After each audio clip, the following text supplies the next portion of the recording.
Good morning. It's the time and place for the Planning Hearing Officer hearing for October 29th, 2025. My name is Nicola Hladi, and I will be conducting the hearing as hearing officer.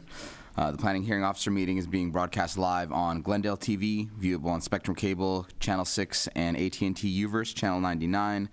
Meetings are also streamed live on the city's webpage, glendale.gov/live, or youtube.com/myglendale, and on Apple TV, Roku, Amazon Fire, iOS, and Android devices using a free app called Cablecast, choosing Glendale TV from the menu. Meetings are also archived on the city website for viewing anytime at glendaleca.gov/agendas. For public comments and questions during this meeting, please call 818-937-8100. City staff will be submitting the questions and comments in real time to the appropriate person. Today on the agenda, we have one case involving discretionary permit applications. Before I describe this case, I will describe the hearing procedures. The hearing will proceed as follows. I'll read a description of the application request. I'll read reports received from other city departments and other letters or communications from interested parties. The case planner, Milka Toledo, will make a brief overview of the case, give analysis, and make a recommendation. The applicant will then be asked to called on to present, stating both name and address. We'll ask to present the case within a 15-minute time limit. Others in support or in opposition to the application and interested parties will be called on to give comment. Again, clearly stating both name and address within a 3-minute time limit. And then lastly, the applicant will have an opportunity to make closing comments if desired in response to testimonies given by preceding speakers with a 5-minute time limit. And then the hearing will be closed and the case taken under submission. If evidence presented in the application and the hearings meets the required findings set forth in the municipal code, then the project can either be approved or approved with conditions. If the findings of fact are not evident, then the request will be denied. For the decision, after the hearing, the decision will be prepared in writing and will be in the form of a letter sent to the applicant and to all persons who responded to the public notice, either by speaking at this hearing or by submitting written responses and have provided their name and mailing address. The date of the decision is the date that appears on the letter. Records of decisions for all projects will be posted online on the Planning Division website. Appeals. Under the appeal provisions of Title 30, Chapter 30.62 of the Municipal Code, the decision may be appealed to the Planning Commission within 15 days of the date of the decision. Anyone wishing to appeal must file using the city's online permit portal. For additional information regarding the appeal process, you'd contact the case planner. Notification of this hearing was accomplished by use of public notices which were mailed to property owners and occupants within 500 feet of the subject property, physically posted on the site in question and placed in the local newspaper. And I would also like to inform everyone that the official proceedings of the Planning Hearing Officer hearing are being televised live and may be viewed online on the city's website, and the recording will be posted on the website. In terms of tonight's case, we have conditional use permit, case number PCUP 0038762024. The applicant is Araz Parsegian on behalf of the Armenian Apostolic Church. The owner is the Western Diocese of the Armenian Church of North America.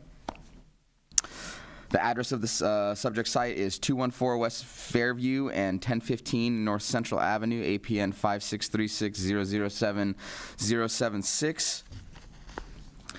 And the request is for a conditional use permit approval for the continued use of an existing children's daycare and a private school, and it also includes a 263 square foot expansion. It looks like we received standard comments from Public Works, Traffic, Building and Safety, the City Arborist, and Community Services and Parks. Traffic confirmed that a traffic study was not required based on the use, and the arborist had some feedback regarding the city street trees. So with that, do I have any speaker cards from the public besides the applicant? Okay, I'll go ahead and grab that now. Thank you, Alan. Thanks very much. And Ms. Toledo, if you go ahead and like to give the staff presentation. Sure. So the project is located again at 214 West Fairview and 1015 North Central Avenue. It's developed with the existing church that's currently under some modifications and remodel as observed on site, and also the existing children's daycare center and private school associated with the Armenian Apostolic Church. The Density is R1250. It's high density residential. It's adjacent to medical office to the west, commercial offices across the street to the south, the subject church to the east, which is all on the same site. It's just they do have their own individual addresses. Again, the school is at 214 West Fairview. The church is at 1015 North Central. And then also, there is a private school, similar type land use, across the street to the east of Central Avenue, and also a private school. And also, there are multifamily residential across the street to the north along Fairview Avenue. There is also currently on-site parking with 31 spaces that's being proposed. And let's go on to the next slide. Again, R1250, and it just depicts the location of the existing daycare and the church, and also the private school, and also the frontage along Central Avenue to the east, West Fairview to the north, Glen Oaks Boulevard to the south. And we've already discussed what the existing developments are, but again, in terms of square footages, there's the existing school. There's also, the school's about 25,000 square feet, and that's with the private school combined. So they're both in one building, the school and the daycare. And there's also the church to the east, which is a two-story, again, built in 1941, and surface parking as well. Again, the bottom slide just shows the future proposed outdoor altar, and again, modifications to the existing church, and also the future courtyard for the church. But the school will have its own playground for the students. The applicant's proposal is to allow the continued operation of the existing school and daycare. They are proposing the expansion, minor expansion of 263 square feet, and improvements to the sites associated with the daycare and the school. The school would offer instruction for kindergarten through 6th grade associated with the existing place of worship. And the expansion really just includes like introduction of an elevator so they can, again, for ADA compliance and circulation within the building. And also a ramp, access ramp, as well as some ADA parking spaces on the existing parking lot, which is directly adjacent to the school. And both the school and the church would be utilizing the same parking area. There's really no expansion to the actual instruction area per se of the school. It's really just to upgrade to comply with ADA. A private school is allowed in the R1250 zone. It is subject to a conditional use permit. Daycare center, including drop-off and pickup area, is allowed, again, when operated with associated with a church or a place of worship. And this is another view of the existing site and the location of the school. So originally, again, just a little background, there was originally a day nursery or day nursery school, if you will, ages 2.5 to 5.5, which was originally established by a variance back in the 50s. The proposed, again, the operation of the daycare center and the private school took place in 1986. The proposed, we discussed a little bit about the proposal of the addition, so I won't go further into that. So they're continuing. There was, it actually is, the existing CUP that was there originally expired. And then there's been a transition, new operator. So the existing now operator is proposing to reestablish, if you will, the operation of the school and the expansion. So therefore, a conditional use permit is required. So again, the use has been there for decades now. The proposal, again, would be to operate the school enrolling approximately 60 to 70 children, according to the applicant, operating Monday through Friday from 7:30 a.m. to 6 p.m. And the private school would propose to enroll up to 210 students, again, K through 6th, operating from 8:30 a.m. to 3:30 p.m., including some after-school activities until 5:30 p.m. Once again, the existing parking on site will continue to serve the daycare and the school and the church, but the operator indicated they would propose like staggered pickup and drop-off times and designating drop-off locations that is required per code with marked spaces, which will be one space for each 12 clients the facility is licensed to serve, would have to be marked drop-off space, 10-minute parking only from 6 a.m. to 9 a.m. and from 4 to 7 p.m. I don't actually have a plan that actually shows that, so that is a suggested condition of approval. They would need to do it anyways, because it is required by code. But again, the operator has indicated that they will have designated drop-off spaces and they will be marked along the east side of the parking lot nearest to the daycare center, accessible from both West Fairview and Glen Oaks Boulevard.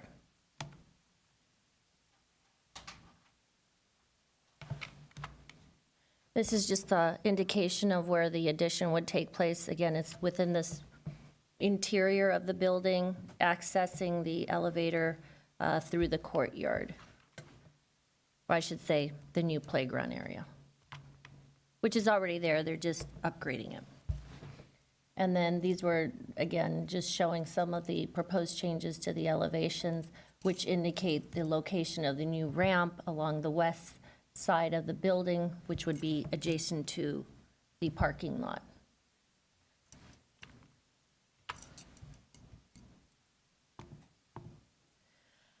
In terms of the conditional use permit findings, there are 4 required findings. I've kind of drafted some findings. If you'd like, I can kind of hit some points, or again, it's drafted, it's in the report and part of the record. Thanks. I reviewed the findings. So they're all clear in the report. So in that case, staff is recommending approval. We do believe that the 4 required findings can be met, and we've included some suggested conditions of approval for you to consider. And with that, I'll conclude my remarks, and if you have any questions, I'm available. Thank you very much, Ms. Toledo, for your presentation. I have a few questions. I guess I'm just trying to hone in. I understand it's been a continuing use. We have a new operator, so just kind of hone in on the differences between the operation as it's been for a number of years and what you're proposing here for the new operator. So just to confirm, it's the church, the private school, and the daycare will all be operated by the same entity, the Armenian Apostolic Church. And then we have a 31-space parking lot. You described sort of drop-off and pickup. I guess I'll defer to the applicant a little more to describe the drop-off and pickup, and I guess where those drop-off pickup spaces would be located on the site, if that's been hashed out, and sort of how you envision the drop-off and pickup proceeding in the staggered drop-off and pickup. So I'll just kind of foreshadow that question. And also on the interior of the site, so you described that the addition is for an elevator and it doesn't expand classroom space, but on the interior floor plan, we have some new classroom spaces that are replacing some Correct. There are admin some offices. interior improvements, yes, tenant improvements. Okay. Got it. So I guess I'll just turn to the applicant. If you want to sort of walk me through the parking and loading and sort of any other sort of notable changes in terms of how this facility will operate now with this new operator versus how it is in the past, and maybe just a brief description of how the improvements on the church side are going to interact with the private school. That'd be helpful and would sort of help me inform my findings.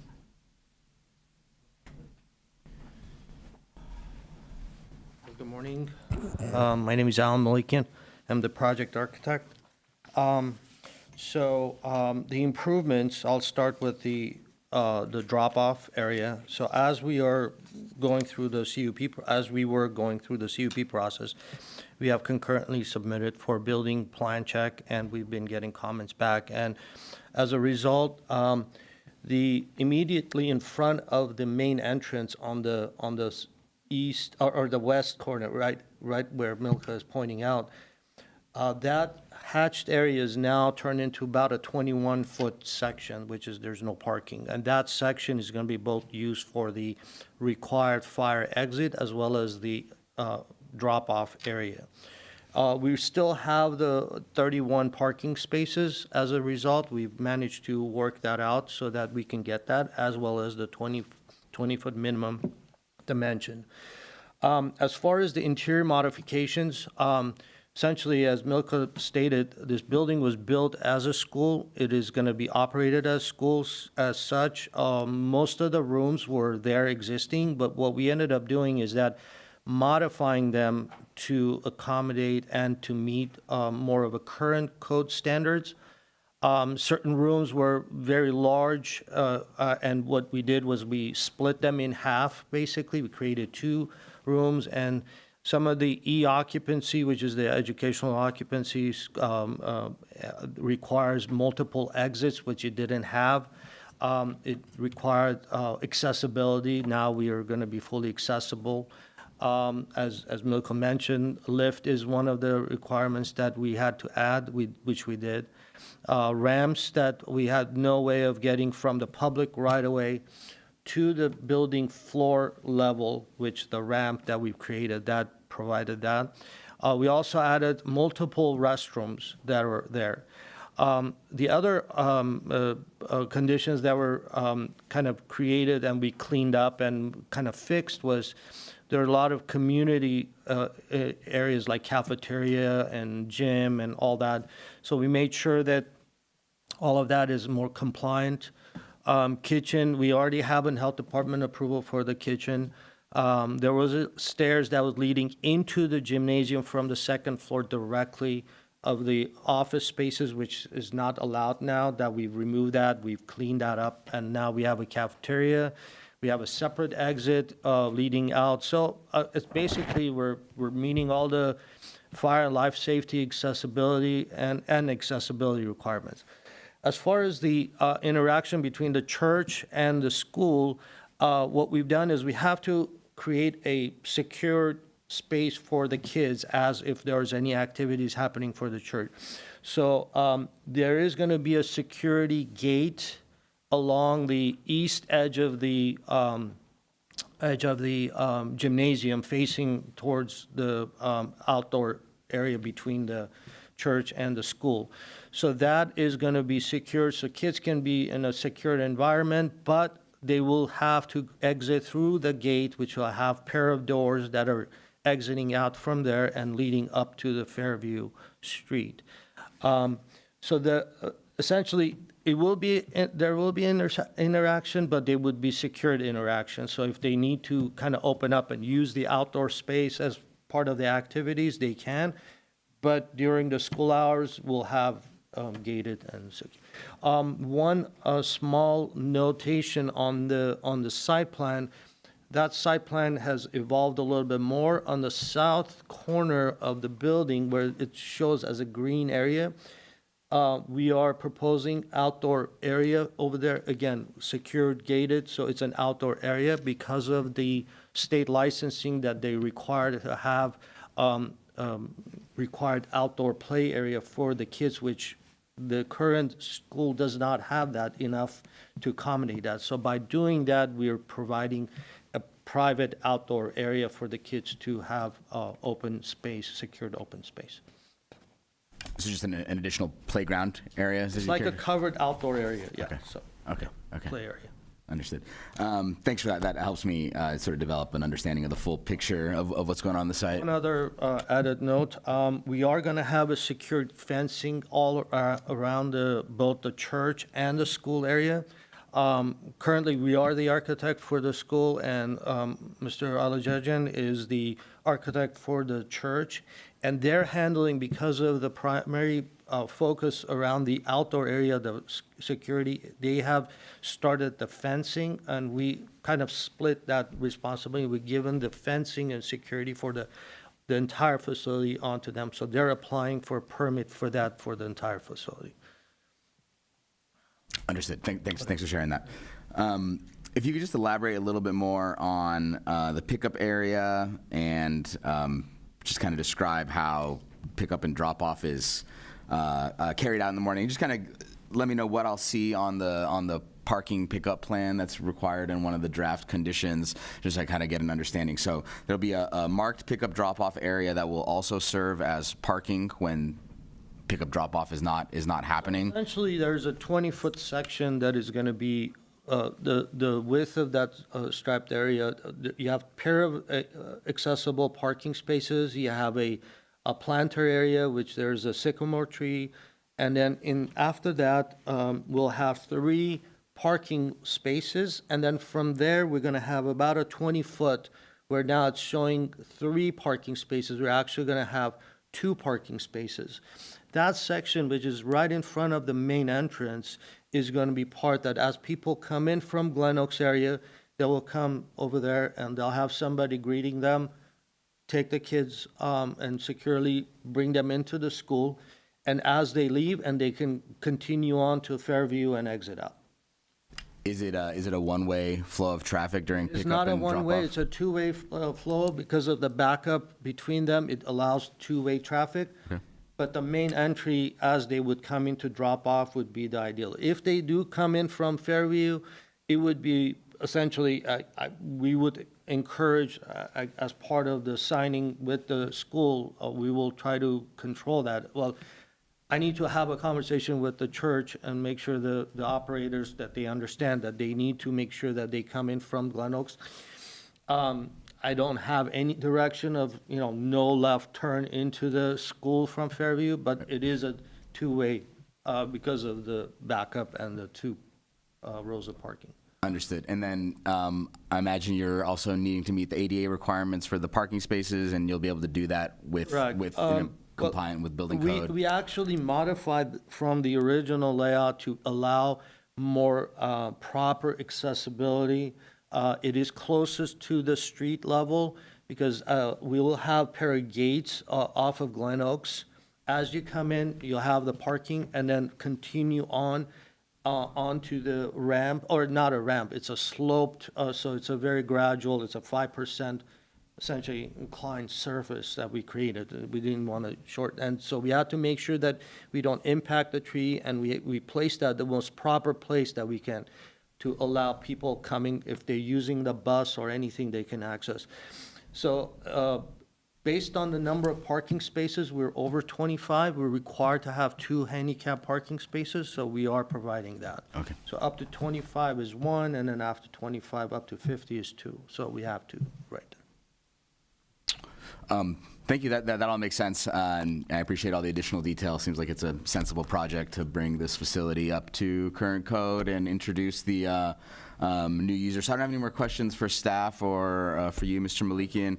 I'm not sure if we have any public comment or any callers on the line. Let me check.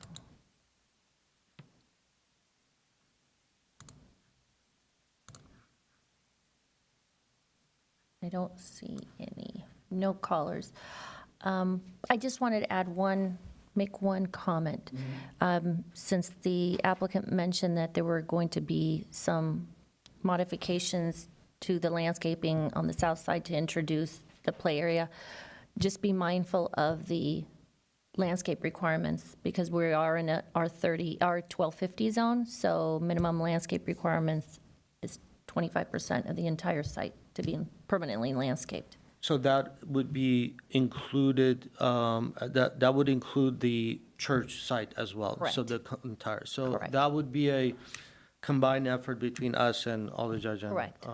office to be able to, we haven't prepared any landscape plans, so it would be probably them handling it because they've gone through the first part of the church, so we'll discuss that with them. Very good. And I did note the staff report says that the landscaping requirement is met, so now we have a Right, small right, change. So correct. we'll look out for that. I'll also, For that and introducing any equipment or anything like that. It has to be mindful of setback requirements, so those are just Sure. little side And notes. I'll also take a look at the updated It would be parking layout. fence, it would be a continuous fence along the property as the fence is continuing. So if that's something that needs to be considered as part of the conditions, we do need to make sure that, we are understanding of there is a security gate around the property, so. Sure, understood. And then, from my understanding, the changes to the site will be subject to design review. I guess that's probably a design review exemption based on the limited scope, or do you have a idea? I don't at this point. We'll have to look at it Yeah, first. okay. Yeah, well, we're still talking about the use, so, code requirements pertaining to the site, at least the ones that we're describing, I don't think they're going to impact the ability to make the findings, but Right. we'll chase down some of those details as I take this into consideration. So if we don't have any public comment, I don't have any additional questions of the applicant. If there's anything you'd like to add, I'll give you the opportunity to do so. Otherwise, I am going to take this case under submission, kind of chase down some of those details that we discussed, and if I have any questions, I'll reach out to you, Ms. Toledo. And so with that, I'll officially close this hearing, and I thank you all for your participation.